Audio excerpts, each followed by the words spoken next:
Video में दी गई जानकारी न्यूज़पेपर और इंटरनेट पर उपलब्ध जानकारी के आधार पर है। इंस्टाग्राम इस पे सच या झूठ का दावा नहीं करता। वीडियो में दिखाई गई फुटेज और फोटोज उदाहरण के तौर पर दिखाई गई है। क्या होगा अगर आपको 2 अरब साल पीछे जाने का मौका मिले, एक ऐसी दुनिया में जहां न कोई इंसान था, न पेड़, न जानवर और ना ही कुछ और, जहां चारों ओर सिर्फ बर्फ ही बर्फ थी, हवा में जहर और मौत का साया हर पल अपने फन फैलाए बैठा था। लेकिन फिर भी यहीं से शुरू हुई वो कहानी जिसने आज की पृथ्वी को बनाया। क्या आप तैयार हैं उस रहस्यमय सफर पर जाने के लिए जिसने जीवन और प्रलय दोनों को नई परिभाषा दी? तो चलिए अपने टाइम मशीन का बटन दबाते हैं और वापस चलते हैं पृथ्वी के उस अतीत में जिसने आज की दुनिया को नया आकार दिया और पृथ्वी पर जीवन की नींव रखी।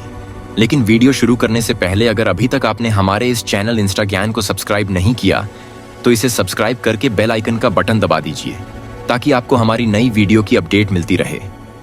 और अगर ये वीडियो पसंद आए तो इसे लाइक और दूसरों के साथ शेयर करना मत भूलिएगा। तो चलिए आइए शुरू करते हैं विस्तार से।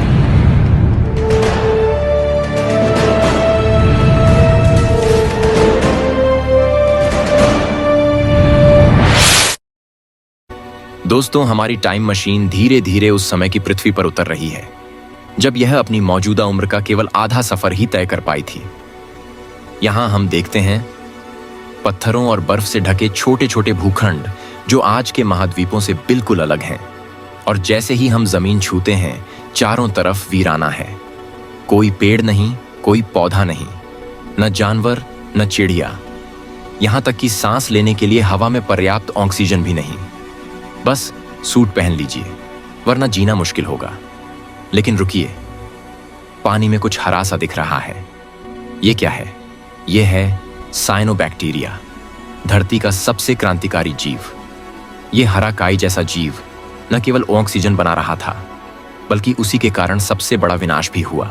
इसे कहते हैं द ग्रेट ऑक्सीडेशन इवेंट, इतिहास का सबसे बड़ा प्रलय जिसने 99% जीवों को खत्म कर दिया। हाँ, आपने सही सुना, एक ऐसा प्रलय जिसने पृथ्वी की पूरी तस्वीर बदल दी। जैसे जैसे साइनोबैक्टीरिया ने ऑक्सीजन बनाना शुरू किया, हवा से मीथेन और कार्बन डाइऑक्साइड गायब होने लगे। और फिर क्या हुआ? पृथ्वी पर इतनी ठंड बढ़ गई कि सब कुछ बर्फ में तब्दील हो गया। हर जगह सिर्फ बर्फ ही बर्फ दिखाई देने लगी। इसे कहा गया ह्यूरोनियन हिमयुग, जो 200 मिलियन साल तक चला। लेकिन सोचिए, ऐसी जानलेवा ठंड में भी जीवन ने हार नहीं मानी। जी हां, उस समय बस 1% जीव ही बच पाए जो माइक्रोस्कोपिक थे। उन्होंने किसी न किसी तरह अपनी कहानी जारी रखी। लेकिन फिर एक अद्भुत चमत्कार हुआ। पृथ्वी के अंदर छिपे लावे ने ज्वालामुखियों के जरिए बर्फ को पिघलाना शुरू किया। ये ज्वालामुखी न केवल गर्मी ला रहे थे बल्कि नई जमीन और जीवन की नींव भी रख रहे थे। इसी समय नूना नाम का पहला सुपर कॉन्टिनेंट बना। और सोचिए, आज हमारे हीरे जिनकी चमक हम देखते हैं, उन्हीं ज्वालामुखी गतिविधियों का नतीजा है। लेकिन क्या आप जानते हैं कि 2 अरब साल पहले अफ्रीका में प्राकृतिक रूप से पहला न्यूक्लियर रिएक्टर बना था? जी हां, बिना किसी इंसानी दखल के। है ना अद्भुत? परंतु यह कैसे मुमकिन हुआ? दरअसल पृथ्वी के अंदर जमा हुआ यूरेनियम फिशन रिएक्शन शुरू कर चुका था और यह प्राकृतिक प्रक्रिया हम आज भी ऊर्जा के रूप में उपयोग करते हैं और जो आज भी न्यूक्लियर वेस्ट के सुरक्षित भंडारण के रूप में समुद्र की गहराई में सुरक्षित है। तो जब पृथ्वी की बर्फ पिघली, ऑक्सीजन की मात्रा बढ़ी और माइक्रोब्स ने नई जिंदगी को जन्म दिया, तब जीवन ने एक बार फिर खुद को साबित किया।